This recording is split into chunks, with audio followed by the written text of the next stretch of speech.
एक बार एक नौजवान युवक एक महात्मा जी के पास जाता है और कहता है, हे गुरुवर, मेरे साथ एक बहुत बड़ी समस्या है कि मैं किसी एक लक्ष्य पर लंबे समय तक टिक नहीं पाता हूँ।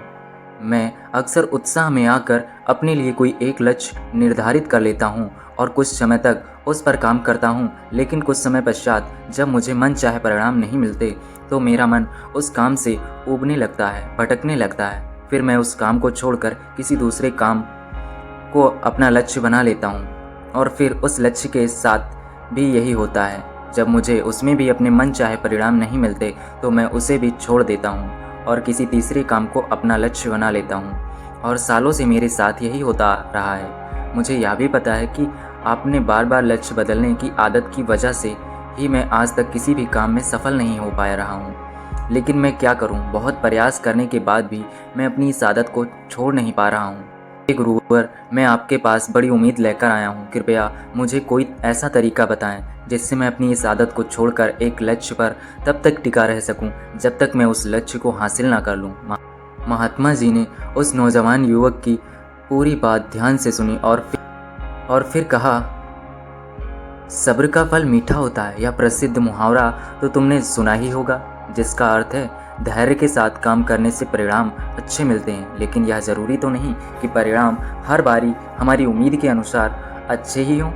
बहुत बार ऐसा भी होता है कि हमारी सारी कोशिशों के बावजूद कुछ न कुछ कमी रह जाती है और परिणाम हमारी उम्मीदों को पूरा नहीं कर पाता। ऐसी स्थिति में ज़्यादातर लोग अपना धैर्य खो देते हैं, जबकि ऐसे समय में ही इंसान के धैर्य की असली परख होती है। सब्र का टूट जाना अक्सर एक आम बात है और यह तब होता है जब चीज़ें उतनी जल्दी नहीं होती जितना हम चाहते हैं। लेकिन यह आदत आम बात तब अभी तक है जब एक निश्चित समय के लिए हो और इससे होने वाले नुकसान कम हो। बार बार और जल्दी जल्दी अपने धैर्य को खोना हमें शारीरिक और मानसिक रूप से नुकसान पहुंचाता है। साथ ही यह हमारे सामाजिक जीवन को भी बर्बाद कर सकता है, क्योंकि बार बार अपना सब्र खोने से लोगों का हम पर से विश्वास पूरी तरह खत्म हो जाता है। जाहिर सी बात है, ऐसी मानसिकता के साथ तुम अपने लक्ष्य पर केंद्रित कैसे रह पाओगे? और आज के इस भागदौड़ भरी जिंदगी में जहां मन को भटकने वाली इतनी सारी चीज़ें उपस्थित हों, ऐसी स्थिति में लंबे समय तक किसी एक काम पर अपने ध्यान को लगाए रख पाना मुश्किल होता जा रहा है। तो फिर इसका समाधान क्या है? इसका समाधान है मन को शांत रखने का प्रयास और जागरूकता का अभ्यास करना। जागरूकता यानी मन को वर्तमान में स्थिर और केंद्रित रखना। वर्तमान में जो कुछ भी हो रहा है उसमें डूब जाना, खो जाना, लीन हो जाना ही जागरूकता है, ध्यान है। इससे अतीत या भविष्य से ध्यान हटकर पूरी तरह वर्तमान में रहना होता है और तुम जो कुछ भी कर रहे हो उसे पूरी तरह से महसूस करना है। यह एक अभ्यास है जिसे नियमित रूप से करने से तुम इसे जिंदगी के हर पहलू में लागू कर सकते हो। जागरूकता और ध्यान का अभ्यास करने के कई गजब के शारीरिक और मानसिक फायदे होते हैं। जैसे इसके नियमित अभ्यास से अच्छी नींद आती है, तनाव कम हो जाता है, इंसान पूरे दिन हल्का और खुश महसूस करता है, साथ ही मन शांत रहता है और एकाग्रता भी बढ़ती है, जिससे लोग अपने काम पर अच्छे से ध्यान दे पाते हैं। ध्यान और जागरूकता का महत्व, इसके फायदों के बारे में जानने के बाद अब अगला प्रश्न उठता है कि जागरूकता का अभ्यास कैसे करना है और कौन सी ज़रूरी बातों का ध्यान रखना है। तो सबसे पहले तुम्हें एक मजबूत इरादा बनाना चाहिए। इसके फायदे को ध्यान में रखते हुए तुम्हें यह अच्छे से पता होना चाहिए कि तुम जागरूकता या ध्यान का अभ्यास क्यों करना चाहते हो। जब इसके पीछे कोई मजबूत कारण होगा तभी इस अभ्यास को लंबे समय तक कर पाओगे। जैसे किसी के लिए यह कारण अपना तनाव कम करना हो सकता है, तो कुछ लोग अच्छी नींद आना। तो सबसे पहले तुम यह तय करना होगा कि ध्यान या जागरूकता के अभ्यास के पीछे का तुम्हारा अपना क्या कारण है। अब जब तुमने तय कर लिया कि तुम्हें अभ्यास क्यों करना है, तो सबसे पहले तुम्हें अपने अतीत और भविष्य को फालतू विचारों को बाहर का रास्ता दिखाना है। तुम्हें यह पता होना चाहिए कि तुम्हारी ऊर्जा अतीत के लिए, पश्चाताप या भविष्य की चिंता करने के लिए नहीं, बल्कि अपने वर्तमान पर ध्यान देकर अपने जीवन को एक नई दिशा देने के लिए है। तुम्हें अपने जीवन के लक्ष्यों पर ध्यान देकर अपने भविष्य की बागडोर अपने हाथों में लेनी है। अब यह जागरूकता के अभ्यास में दूसरी बात आती है ध्यान देने की, यानी खुद को एकाग्रता चित्त करने की। और इसके कई तरीके हैं। पहला, तुम किसी शांत जगह पर आरामदायक स्थिति में बैठ जाओ और अपनी आती जाती सांसों पर ध्यान दो कि कैसे सांस तुम्हारे नाक से तुम्हारे शरीर के अंदर जा रही है और फिर कैसे बाहर निकल कर आ रही है।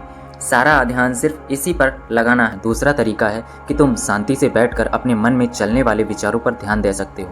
तुम्हें मन में चल रहे विचारों को सिर्फ देखना है, किसी विचार को पकड़ना नहीं है। विचार आएंगे और गायब हो जाएंगे, तुम्हें बस देखना है।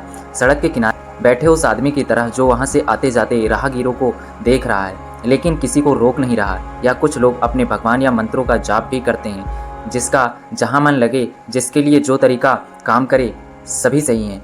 पर यहाँ सबसे महत्वपूर्ण बात है ध्यान देने की, एकाग्रचित्त रहने की, फिर चाहे वह किसी भी तरीके से हो। इसी तरह जागरूकता का अभ्यास करो का एक ज़बरदस्त तरीका है और वह है अभी वर्तमान में तुम्हारे आसपास जो भी हो रहा है उस पर ध्यान देना। जैसे कि चीज़ों की आवाज़, सुगंध, हवा या फिर तुम ही कहीं चल रहे हो तो उसके आसपास की हर एक चीज़ पर बारीकों से ध्यान दो।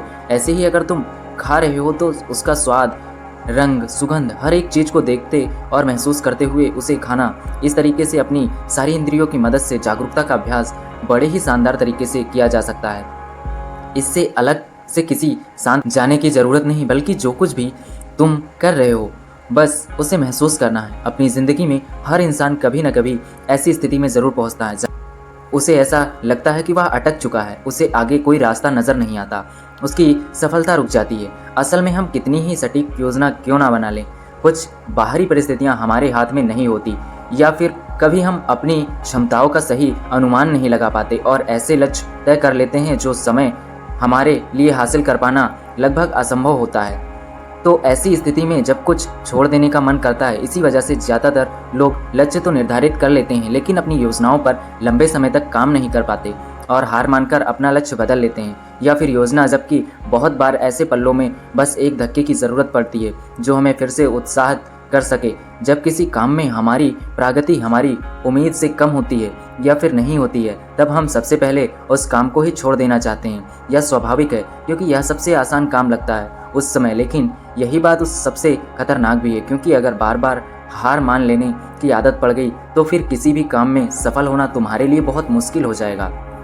ऐसी स्थिति में तुम्हें अपने मानसिकता को बदलने की ज़रूरत है। सबसे पहले जो हो रहा है उसका सही मूल्यांकन करना, गलतियों का पता लगाना और फिर उसके हिसाब से योजनाओं को नए तरीके से बनाने की ज़रूरत होती है। भविष्य की चिंता छोड़कर वर्तमान के काम पर अपना ध्यान लगाना और मन लगाकर अपने काम को पूरी जागरूकता के साथ करना तुम्हें फिर से अंदर से उत्साह से भर देगा। तुम्हें इस बात को हमेशा याद रखना है कि मुश्किलें और सफलताएं भी जिंदगी का एक हिस्सा हैं। यहाँ हमें कुछ नया सिखाते हैं और हमारे व्यक्तित्व निर्माण में महत्वपूर्ण भूमिका निभाते हैं। अपनी मानसिकता को एक नई सोच देकर तुम सफलता के बीच में आने वाली छोटी छोटी असफलताओं को एक मौके के रूप में देख सकते हो। तुम्हें अपने अंदर एक सकारात्मक मानसिकता विकसित करनी चाहिए जो भविष्य में आने वाली चुनौतियों के लिए तुम्हें मानसिक रूप से तैयार करे रखेगा। तुम अपने सोचने का नज़रिया बदलकर अपनी परिस्थितियां बदल सकते हो। हमेशा ऐसा लक्ष्य तय करो जो हासिल किया जा सकता हो। अक्सर असफलता या आगे ना बढ़ पाने का एक बड़ा कारण यह भी होता है कि व्यक्ति खुद ही ऐसी उम्मीद पाल लेता है जिसे पूरा कर पाना बहुत ही मुश्किल होता है और फिर वह जल्दी ही निराश और उदास हो जाता है। अगर तुम्हें समाज या घर वालों के दबाव में आकर कोई ऐसा लक्ष्य तय कर लिया जो ना तो वास्तविकता है और ना ही पाने योग्य है, फिर तुम उसे पाने के लिए चाहे कितनी ही अच्छी योजना बना लो, सफलता मिलने की संभावना बहुत ही कम होगी। हम अपने आसपास देखते हैं कि लोग सालों साल आवश्यक लक्ष्य बनाकर उसके पीछे बर्बाद कर देते हैं और आखिरकार एक दिन थक हार कर मान लेते हैं। जबकि अगर सही योजना और कड़ी मेहनत के बाद भी तुम्हें उचित परिणाम नहीं मिल रहे तो फिर तुम्हें अपने लक्ष्य में कुछ बदलाव करने की ज़रूरत है और ऐसा करने से तुम किसी से कामतर नहीं हो जाते। हम सब अलग हैं, हमारे अंदर अलग अलग विशेषताएं हैं, हमारी सोच अलग है, हमारी परिस्थितियां अलग हैं, हमारे सपने अलग हैं। इसीलिए किसी की देखा-दी, किसी की नकल ना करके, किसी के दबाव में ना आकर तुम अपने लिए वह लक्ष्य बनाओ जो तुम्हारे लिए सबसे सही हो। तभी तुम अपना सर्वश्रेष्ठ प्रदर्शन कर सकते हो। इसमें सफल होने की सबसे ज़्यादा संभावना भी है। जब लोगों को उम्मीद के अनुसार परिणाम नहीं मिलते तो वह भूल जाते कि उन्हें यह लक्ष्य क्यों बनाया था। अपने लक्ष्य हासिल करने के लिए जब हम योजनाएं बनाते हैं तो इसके पीछे दो मुख्य कारण होते हैं, एक आंतरिक और दूसरा बाहरी। जब किसी भी काम में प्रगति धीमी पड़ जाए या तुम्हारा आगे उस काम को करने का मन ना करे या फिर तुम हार मान लो कि मुझसे नहीं होगा, ऐसी स्थिति में तुम्हें अपने क्यों की याद करना है कि तुमने यह लक्ष्य क्यों बनाया था। खुद को याद दिलाना है कि अगर तुम हार मान लोगे तो इससे तुम्हारे अपने और तुमसे जुड़े लोगों के जीवन का क्या प्रभाव पड़ेगा। अपने लक्ष्य के पीछे के मजबूत कारणों को याद करना तुम्हें ऐसी स्थिति में हौसला देगा जब तुम हार मानने वाले होगे। हमारी उम्मीद यही बताती है कि जो काम हम कर रहे हैं उसका परिणाम कैसा होगा। हम कितनी और कैसी उम्मीद रखेंगे यह बहुत सी चीज़ों पर निर्भर करता है, जैसे हमारे अतीत के अनुभव, समाज की राय, बाहरी परिस्थितियाँ इत्यादि शामिल हैं। तुमने भी अनुभव किया होगा कि जब तुम्हारे परिवार, समाज या आसपास के लोग अच्छे कर रहे होते हैं तो तुम्हारे ऊपर भी उनसे अच्छा करने का तनाव बढ़ने लगता है। लेकिन ऐसी स्थिति में तुम्हें किसी को बेखुदी या दबाव में आकर कोई काम नहीं करना चाहिए, बल्कि अपनी काबिलियत, समय, परिस्थिति, जानकारी के अनुसार ही अपना लक्ष्य तय करने उस पर काम करना चाहिए। वैसे भी इस दुनिया में सबके सारे सपने कहाँ पूरे होते हैं, लेकिन उम्मीद पूरी ना होने की स्थिति में कुछ लोग टूट जाते हैं और हार मान लेते हैं, जबकि वहीं दूसरी तरफ कुछ लोग नए सिरे से नए जोश के साथ उस काम को पूरा करने में जुट जाते हैं। कभी सोचा है ऐसा क्यों होता है कि एक ही परिस्थिति में लोग इतनी अलग अलग प्रतिक्रिया क्यों देते हैं? क्योंकि हम सब एक दूसरे से अलग हैं, हमारी सोच और क्षमताएं अलग अलग हैं। वैसे उम्मीद या अपेक्षाएं रखना गलत नहीं है, क्योंकि यह हमें अंदर से उत्साहित और जोशीला बनाए रखती हैं, लेकिन ज़रूरत से अधिक उम्मीद और अपेक्षाएं रखना चिंता और तनाव का कारण बनती हैं। इसीलिए हमारी अपेक्षाएं हमसे वास्तविकता होनी चाहिए, क्योंकि निराशा का सबसे बड़ा कारण होता है अवास्तविक लक्ष्य बना लेना। तुम्हें अपने लक्ष्य तय करने से पहले अपनी योजनाएं, जानकारी, पसंद, परिस्थितियां, समय और उपलब्ध साधन पर ध्यान देना चाहिए और उसी के अनुसार अपना लक्ष्य बनाना चाहिए, ताकि तुम अपनी क्षमताओं और जानकारियों का सही उपयोग करके अपना सर्वश्रेष्ठ प्रदर्शन कर सको, न कि किसी को देखी या प्रभाव में आकर खुद को ऐसे काम में झोंक दो जिसके लिए तुम्हें बाद में पछताना पड़े। श्रीमद् भगवद गीता में कहा गया है कि कर्म करो, फल की चिंता मत करो, यानी कि सिर्फ परिणाम की लालच में काम न करके बल्कि उसके सफ़र का भी आनंद उठाएं। परिणाम मिलने में समय लगता है और बहुत बार वह हमारी उम्मीद से मेल नहीं खाता, लेकिन जब हम उस काम की प्रतिक्रिया को खुशी महसूस करना शुरू करते हैं तब हम अपनी सर्वश्रेष्ठ कर रहे होते हैं। फिर वह काम हमारे लिए काम नहीं बल्कि आनंद का स्रोत बन जाता है। सफलता की राह पर अक्सर उतार चढ़ाव आते ही रहते हैं, बहुत सी मुश्किलों और चुनौतियों का सामना करना पड़ता है। इसी तरह बहुत बार परिणाम हमारी सोच के बिल्कुल विपरीत होगा, लेकिन अगर तुम्हें उस काम को करने में ही आनंद आ रहा हो तो तुम उदास और हादसे होने से बच जाओगे। कहते हैं कि ज़िंदगी का क्या भरोसा कब किस मोड़ पर ले जाए। आए जीवन पूरी तरह से निश्चित है और हमेशा हमारी योजना के अनुसार चीज़ें नहीं हो सकती, क्योंकि इसमें बाहरी परिस्थितियां भी अपना असर डालती हैं जिन पर हमारा कोई बस नहीं चलता। इसीलिए ज़रूरी है कि हमारी उम्मीद से थोड़ा लचीलापन हो। हमें किसी भी तरह के अनचाहे परिणाम के लिए हमेशा मानसिक रूप से तैयार रहना चाहिए। अचानक परिस्थितियां बदलने पर व्यक्ति को सदमा नहीं लगता है और वह सकारात्मक सोच के साथ आगे आने वाली चुनौतियों का डटकर सामना कर सकता है। धैर्य टूटने और निराशा में डूबने का अगला सबसे बड़ा कारण है दूसरों से अपनी तुलना करना। क्या चीते की रफ्तार की तुलना हाथी की चाल से करके इन दोनों में से किसी एक को दूसरे का कम समझना सही है? क्या शेर और मगरमच्छ की तुलना की जा सकती है? या दोनों ही अपने क्षेत्र के धुरंधर हैं? ऐसे ही हम सब भी एक दूसरे से अलग हैं, हमारा व्यक्तित्व तो अलग है, इसीलिए तुलना किसी भी प्रकार से फ़ायदेमंद नहीं होती। हर किसी का अतीत अलग होता है, परिस्थितियाँ अलग थी, परवरिश अलग थी। दूसरों से बेवजह की तुलना करना हमें तनाव में डाल सकता है, तो हमारे काम और स्वास्थ्य दोनों के लिए सही नहीं है। इसीलिए दूसरों से अपनी तुलना करने की बजाय अपने लक्ष्य पर ध्यान लगाओ। लक्ष्य हासिल करने की दिशा में मनचाहे परिणाम न मिलने पर कभी खुद को दोष मत दो। खुद के प्रति ज़्यादा कठोर होना भी सही नहीं है, क्योंकि लगातार खुद को दोष देते रहने से हालत तो बदलेगी नहीं, बल्कि तुम्हारा आत्मविश्वास और आत्मसम्मान बुरी तरह से प्रभावित होगा, जिसका परिणाम यह होगा कि तुम फिर नए तरीके से शुरुआत करने में खुद को बेबस महसूस करोगे। तुम्हारा आत्मविश्वास और आत्मसम्मान बुरी तरह से प्रभावित होगा, जिसका परिणाम यह होगा कि तुम फिर नए तरीके से शुरुआत करने में खुद को बेबस महसूस करोगे। कहते हैं जैसा इंसान सोचता है एक दिन वैसा ही बन जाता है। इसीलिए यह ज़रूरी है कि हम इस बात को लेकर जागरूक रहें कि हमारे मन में किस तरह के ख्याल ज़्यादा आते हैं। खासतौर पर सोने से ठीक पहले और सुबह उठने के ठीक बाद आने वाले विचार हमारी ज़िंदगी बदल देने वाले होते हैं, क्योंकि रात में सोने से पहले हम जो सोचते हैं हमारा अवचेतन मन पूरी तरह रात भर उस पर काम करता है। कबीरदास जी ने एक बार कहा था कि निंदक नियारे रखिए आँखन खूटी छाबाए, बिन पानी साबुन बिना निर्मल करे सुभाए, यानी हमें अपने आसपास ऐसे लोग ज़रूर रखने चाहिए जो बिना किसी डर, संकोच और लपेट के पूरी ईमानदारी के से हमें हमारी गलतियों और कमजोरी के बारे में बता सकें। लेकिन इसमें ध्यान देने वाली बात यह है कि वह हमारे शुभ चिंतक होने चाहिए, हमें सही से समझाने वाले होने चाहिए, क्योंकि सिर्फ तारीफ करके अपना काम निकलवाने वाले लोग हमें गलत रास्ता दिखा सकते हैं। वहीं सिर्फ कमियां ढूंढने वाले लोग हमें निरुत्तर से तुम अपनी तारीफ को खुले दिल से स्वीकार करते हो, उसी तरह अपनी आलोचनाओं को भी स्वीकार करना सीखना होगा। तब भी तुम खुद को बेहतर बना पाओगे और अपने लक्ष्य को हासिल कर पाओगे। जीवन में मुश्किलें या चुनौतियां आने पर सबसे पहले वही लोग अपना धैर्य खोते हैं जिनका मन अशांत और बेचैन होता है, यानी जिसके मन और शरीर के बीच का तालमेल ठीक नहीं होता। तो अगर लोग अपने मन और शरीर के बीच ठीक से तालमेल बैठाना सीख लें, यानी खुद को शांत रखना सीख लें, तो वह जब धैर्य और आत्मविश्वास के साथ आने वाली चुनौती का सामना कर सकते हैं।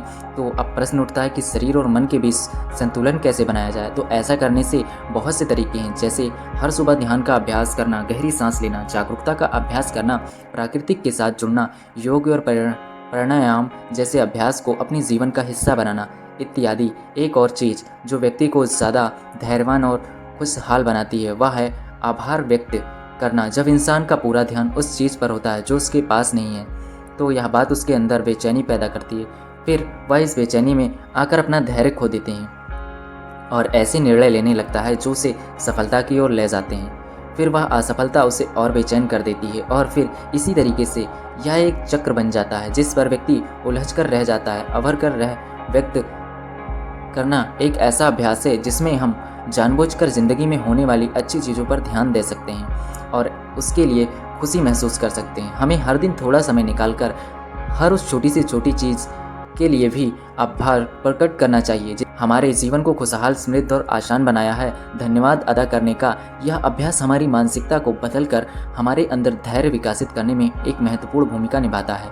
अगली चीज़ जो हर व्यक्ति के अंदर धैर्य विकसित करती है वह है हमारे समय का सही उपयोग करना। तुमने देखा होगा कि कुछ लोग समय की कमी का रोना रोते हैं, जबकि यह सबके पास एक बराबर है। दिन के 24 घंटे, हफ्ते के 7 दिन, इसी समय का सही उपयोग करके कुछ लोग बहुत बड़ी सफलता हासिल कर लेते हैं तो कुछ लोग ठीक से अपने दिन का काम ही नहीं खत्म कर पाते। इन दोनों ही प्रकार के लोगों में सिर्फ एक ही फ़र्क है और वह है अपने समय का सही उपयोग करना। समय का सही उपयोग करने की दिशा में पहला कदम है अपनी प्राथमिकताएं तय करना, यानी उन पर कामों को निश्चित करना जो हमारे लिए सबसे ज़्यादा ज़रूरी है। फिर उन्हें पूरा करने की योजना बनाकर एक समय सीमा तय करना। काम पूरा करने का समय सीमा निश्चित करना ज़रूरी है क्योंकि यही हमें अनुशासित रखती है, वरना टाल मटोल करना तो इंसानी स्वभाव है। अपनी दूर के बड़े लक्ष्यों को तय करने के लिए बाद उनको पूरा करने की योजना को दिन, हफ्ते और महीनों में बांटना भी ज़रूरी है, क्योंकि यह हमारे काम को बहुत आसान बना देते हैं। जबकि इंसान के पास अपने काम को पूरा करने की एक अच्छी योजना होती है तो फिर फालतू के कामों में अपना समय बर्बाद करना भी कम हो जाता है और हम अनुशासित बने रहते हैं। कभी कभी ऐसा होता है कि हमने लक्ष्य बना लिया, योजना भी बना ली, दिन, हफ्ते और महीने में उसे तोड़ा, आज भी लिया, लेकिन कोई मेहमान आ गया या फिर किसी दोस्त ने कभी कहीं जाने की बात कर दी तो हमारी सारी योजना ही खराब हो जाती है। लेकिन अगर ज़्यादा ज़रूरी नहीं है तो फिर ऐसी स्थिति में हमें ना कहना भी आना चाहिए, क्योंकि हर समय हर किसी के लिए उपस्थित रहना हमें हमारे लक्ष्य से भटकाना देता है। लेकिन ज़्यादातर लोगों के लिए ना कह पाना बहुत मुश्किल होता है। कुछ लोग तरह तरह के बहाने बनाते हैं तो कुछ लोग नज़रअंदाज करके बचने की कोशिश करते हैं, लेकिन यह एक सही तरीका नहीं है। हमें अपने काम और स्थिति के बारे में बताते हुए उन्हें मना करने का उचित कारण देना चाहिए। अगर वह लोग सच में हमारे शुभचिंतक या हमें समझने वाले होंगे तो वह हमारे साथ बहस या ज़बरदस्ती नहीं करेंगे। इस दुनिया में जितनी भी बड़ी हस्तियाँ हुई हैं सभी में एक बात समान है कि उन्होंने समय और धैर्य का महत्व समय रहते समझ लिया था। जब हमें कोई दूरगामी लक्ष्य हासिल करने होते हैं तो उसकी सफलता लिए धैर्य का होना बेहद आवश्यक है। यह बात उन सब ने जान ली थी। कुछ लोग धैर्य और सब्र को गलत तरीके से समझते हैं। उन्हें लगता है कि हाथ पर हाथ रखकर इंतजार करना ही धैर्य है, जबकि धैर्य एक सतत चलने वाला कर्म है। धैर्य के साथ लगातार परिश्रम करना भी ज़रूरी है, तभी अपना लक्ष्य हासिल कर सकते हैं। लक्ष्य हासिल करने की दिशा में धैर्य को विकसित करने के लिए कुछ बातों का ध्यान में रखना बेहद ज़रूरी है। जल्दबाजी में निर्णय लेने पर ज़्यादा संभावना है कि हमारा निर्णय गलत दिशा में होगा, इसीलिए कभी भी निर्णय लेने से पहले इसके फ़ायदे नुकसान पर सोचना और उसके बाद सही से निरीक्षण करने उचित निर्णय लेना चाहिए। इतनी लंबी प्रक्रिया के लिए हमारे अंदर धैर्य होना चाहिए। हमें तुरंत परिणाम हासिल करने के चक्कर में जल्दबाजी नहीं करनी चाहिए, क्योंकि छोटा रास्ता कभी सही नहीं होता। भावनाओं में बहकर निर्णय लेना भी खतरे से खाली नहीं होता। अगर धैर्य के साथ सभी उपलब्ध विकल्प के बारे में अच्छे से जानकारी लेकर अपनी समझ का सही उपयोग करके उसमें से अपने लिए सही निर्णय लेते हैं तो हमारी सफलता की संभावना सबसे ज़्यादा होती है। और जब किसी काम की शुरुआत इस तरीके से होती है तो समझो आधा काम पूरा हो गया। हमें लक्ष्य हासिल करने के लिए लगातार कोशिश करने और एकाग्रचित बने रहने की ज़रूरत होती है। जब हमें तुरंत परिणाम नहीं मिलते तो भटकाव आसान हो जाता है। कुछ लक्ष्य ऐसे होते हैं जिनके लिए कितना ही प्रयास कर लिया जाए लेकिन उन्हें एक निश्चित समय के बाद ही हासिल किया जा सकता है। लेकिन इतने समय लक्ष्य की तरफ केंद्रित रहना आसान काम नहीं। इसके लिए सही योजना, दृढ़ इच्छा शक्ति और धैर्य की ज़रूरत भी पड़ती है। धैर्य हमें अनुशासित भी बनाता है और काम के बीच में भटकाव और चिंता से दूर रखता है। तुरंत मिलने वाले परिणाम हमें और जल्दी हासिल करने की लालच देते हैं। इससे होता यह है कि हम जो भी छोटी सफलता या लक्ष्य हासिल करते हैं उसके लिए खुश होना भूल जाते, जिससे हमारे अंदर उस छोटी सफलता का उत्साह नहीं आ पाता और हम उसी तनावपूर्ण स्थिति में बने रहते हैं जो काम के बीच में होती है। बूंद बूंद से ही सागर बनता है। हर काम के लिए एक निश्चित समय लगता है। बदलता मौसम भी इस बात को सिद्ध करता है। बड़े और महत्वपूर्ण लक्ष्यों को हासिल करने में समय, दृढ़ता और धैर्य लगता है। बड़े लक्ष्य के लिए बड़े धैर्य की भी ज़रूरत पड़ती है, क्योंकि धैर्य हमें डटे रहने में मदद करता है। ऐसे समय में जब कोई परिणाम मिलता न दिखाई दे, धैर्य हमारी निराशा को दूर करता है और हौसला बढ़ाता है, जिससे हम अपने लक्ष्य को हासिल करने में की दिशा में लंबे समय तक पूरी दृढ़ता और आत्मविश्वास के साथ लगे रहते हैं। इतना करने के बाद गुरुजी ने अपनी बात को समाप्त किया और वह नौजवान युवक ने गुरु को धन्यवाद देते हुए अपने घर की तरफ वापस लौट गया और अपने लक्ष्य की प्राप्ति में निश्चित पूर्वक होकर धैर्य के साथ काम करने लगा। सफलता प्राप्ति में धैर्य के महत्व का अर्थात पता चल चुका था। उसने इस जानकारी के लिए महात्मा जी को बहुत बहुत धन्यवाद किया। उम्मीद करता हूँ आज की वीडियो से आपको बहुत कुछ सीखने को मिला होगा। तो अगर चैनल को सब्सक्राइब नहीं किया है अभी तक आपने तो सब्सक्राइब कर दीजिए और कमेंट में नमो बुद्धाय लिख दीजिए। धन्यवाद।